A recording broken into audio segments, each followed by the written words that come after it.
Olá, pessoal! Então, na aula de hoje, nós vamos continuar a estudar aí a unidade 4 do nosso livro, tá bom? Falando sobre as fontes de energia, ok?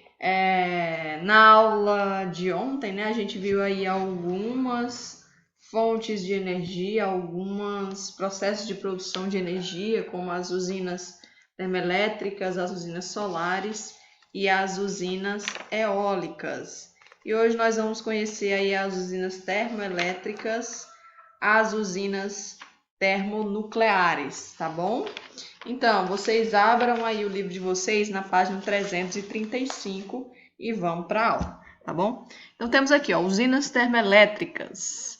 Uma usina termoelétrica é uma instalação industrial utilizada para a geração de eletricidade. O processo se dá pela energia liberada com base na queima de produtos combustíveis oriundos de fontes renováveis ou não renováveis, como bagaços, madeira, óleo combustível, óleo diesel, gás natural e carvão natural. Então, gente, inicialmente, portanto, a gente já sabe que as usinas termoelétricas vão produzir energia elétrica baseado na queima de combustíveis. Esses combustíveis tanto podem vir de fontes renováveis, como por exemplo a biomassa, quanto de fontes não renováveis, como os produtos do petróleo, como óleo diesel, gás natural, carvão natural e etc. Tá bom? Continuando aqui, ó. Esse tipo de usina geradora é normalmente construída próximo à sua fonte de combustíveis, podendo assim ser instalada tecnicamente em qualquer lugar. Então, para facilitar o processo, portanto, as termoelétricas são construídas próximas das suas fontes combustíveis, que vão ser utilizadas como combustíveis para o processo de queima e produção de energia elétrica. Por isso, essas usinas são comumente localizadas próximo de plantações de cana, por exemplo, cujo processo de colheita gera muito bagaço, podendo servir de combustível para as termoelétricas. As usinas termoelétricas utilizam o calor gerado com a queima dos combustíveis fósseis para aquecer a água e produzir vapor, que por sua vez é direcionado para um gerador, uma turbina, cujo movimento é convertido em eletricidade. Então, gente, as usinas termoelétricas, de uma forma geral, portanto, vão funcionar desta maneira. Vão utilizar a queima de um combustível para aquecer a água, que, por sua vez, ao entrar em evaporação, vai fazer mover uma turbina que vai ser utilizada para a geração de energia elétrica. Então, o movimento dessa turbina é que vai ser utilizado para a produção de energia elétrica. Aliás, grande parte do gás que sai das torres das usinas é vapor de água. Mesmo assim, as usinas são obrigadas a instalar filtros para reter partículas e odores provenientes da queima dos combustíveis, diminuindo seu impacto na atmosfera. Bom, gente, as usinas termoelétricas, quando a gente observa outras formas de produção de energia, como as hidrelétricas, a energia eólica e a energia solar, elas causam mais impactos ambientais do que essas outras três, tá bom? Então, por quê? Porque ao queimar esses combustíveis, mesmo utilizando esses filtros, né? Mesmo assim, são produzidos poluentes que são liberados na atmosfera. Então, substâncias poluentes que, portanto, vão gerar impactos no meio ambiente. No Brasil, a energia termoelétrica é um recurso importante, pois supre as necessidades energéticas durante os períodos de seca, quando, né, o potencial das hidrelétricas, portanto, não vai conseguir atender a demanda. Como a geração de energia pelas usinas termoelétricas é mais cara do que as geradas pelas hidrelétricas, as distribuidoras de energia adotaram as bandeiras tarifárias. Quando os reservatórios estão com a capacidade máxima, né, nas hidrelétricas, a bandeira tarifária é verde, porque aí a maior parte da energia elétrica vai ser produzida nas hidrelétricas, que tem um menor custo para a produção de energia elétrica, por isso que a tarifa, né, a bandeira tarifária é verde, e o valor da tarifa, né, do custo do quilowatt-hora, é mais barato. Quando os reservatórios começam a diminuir, a necessidade de acionamento dessas usinas termoelétricas e a bandeira muda para amarela, né? Um custo intermediário aí do quilowatt-hora. Por sua vez, quando os reservatórios estão muito baixos, praticamente todas as usinas termoelétricas são acionadas e a bandeira tarifária é a vermelha, né? Onde o valor do quilowatt-hora é o mais caro. Cerca de 50 usinas termoelétricas estão espalhadas por vários estados brasileiros. Entretanto, mesmo quando operam com plena capacidade, geram cerca de 15 mil megawatts de energia, ou seja, 7,5% do total consumido no país. Então, temos aqui as bandeiras tarifárias. Bandeira verde, né? Praticamente toda a energia elétrica é produzida nas hidrelétricas e a tarifa, né, fica bem mais barata. Já a amarela, né, algumas usinas térmicas, né, termoelétricas são ativadas para suprir a necessidade das hidrelétricas na demanda de produção de energia elétrica e a tarifa fica, né, um pouco mais cara. Já na bandeira vermelha, né, as termoelétricas estão quase todas em funcionamento para conseguir suprir as necessidades energéticas do nosso país e por isso a tarifa fica um pouco mais cara, já que o processo de produção nas termoelétricas é bem mais caro do que nas hidrelétricas. Bom, gente, agora a gente vai falar sobre as usinas termonucleares, tá bom? Então temos aqui na página 336, tá bom? Uma usina nuclear ou termonuclear utiliza um processo muito intenso chamado de fissão nuclear para a geração de eletricidade. Então, nós já sabemos, portanto, que nas usinas termonucleares a gente vai utilizar como processo para a produção de energia o processo de fissão nuclear, tá bom? Processo de fissão nuclear.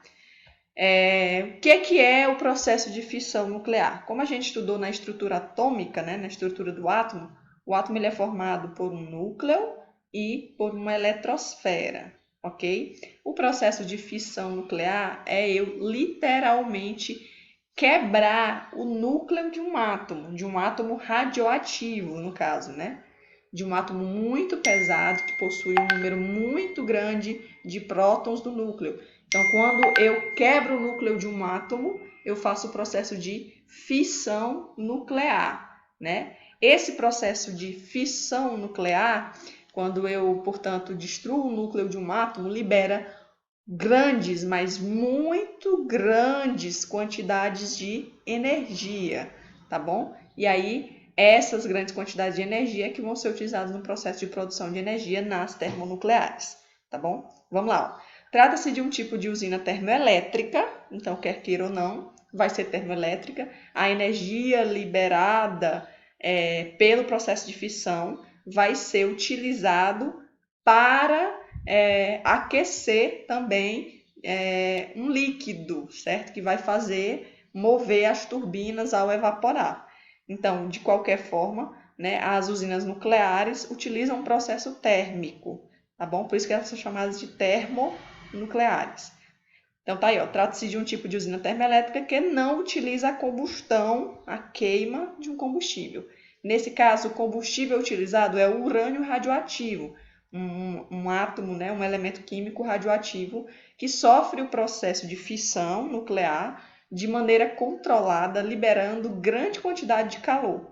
O calor gerado pelo processo de fissão do urânio vai ser utilizado para aquecer a água e vai entrar em evaporação, certo? E o vapor de água produzido é que vai ser utilizado para fazer girar uma turbina.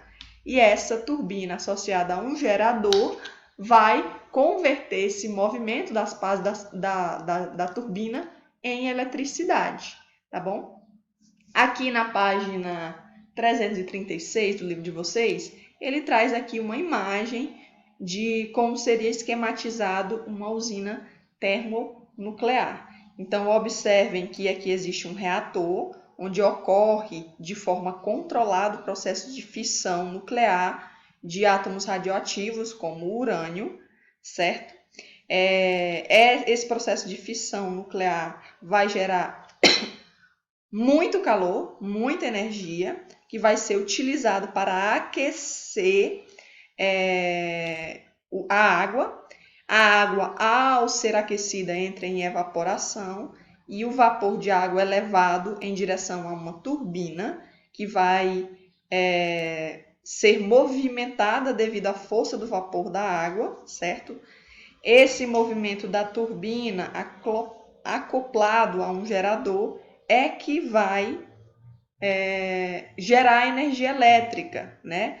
Essa energia elétrica vai ser direcionada para a rede de transmissão até chegar ao consumidor, certo? Então, até chegar aqui na nossa casa, na escola, na indústria, no comércio e etc. Bom, gente, esses são, portanto, os processos de produção de energia elétrica. Estudamos aí, portanto, as usinas hidrelétricas, as usinas eólicas, as usinas solares, as termoelétricas e as termonucleares, tá bom? Agora, nós vamos estudar a diferença, né, que existe, a classificação que existe das fontes de energia em fontes renováveis e não renováveis. De novo, não é nenhuma novidade para nós, mas não custa nada a gente relembrar algumas coisas e aprofundar o nosso conhecimento, tá bom? Então, temos aqui na página 339 fontes de energia, né? Fontes de energia renováveis. Uma fonte renovável de energia será aquela em que sua origem se renova continuamente, podendo ser utilizada sem que se esgote. Então, as fontes renováveis, como o próprio nome diz, né, elas se renovam naturalmente e por isso elas não esgotam, tá bom? Podemos dizer que a energia solar é uma fonte renovável, afinal, apesar de existirem cálculos sobre o possível fim do Sol daqui a cerca de 5 bilhões de anos, esse tempo é considerado infinito para o ser humano, né? A gente já vai estar morto há muito tempo. O vento é formado pelo aquecimento do ar, né, devido ao calor do Sol, portanto, também é considerado uma fonte renovável e inesgotável de energia. A água do planeta também é um recurso inesgotável, devido ao próprio ciclo da água, tá bom? Mas a gente sabe que ele não é um recurso infinito, né? Ele pode esgotar devido ao nosso mau uso desse recurso energético, tá bom? Mas, mesmo assim, é considerado uma fonte renovável de energia. Então, outro recurso renovável é a biomassa, vista como toda matéria orgânica de origem animal ou vegetal utilizada para a produção de energia.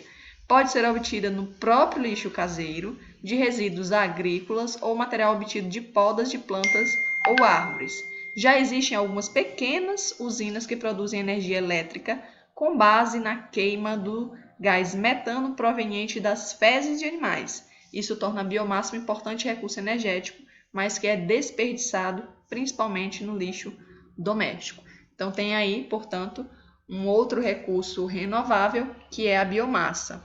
A biomassa, inclusive, é muito utilizada dentro das usinas termoelétricas como combustível, como é o caso lá do bagaço da cana, utilizado em termoelétricas para o processo de produção de energia, tá bom? Então, é considerado também um recurso renovável. No próximo vídeo, a gente vai conhecer as fontes de energia não renováveis, ok?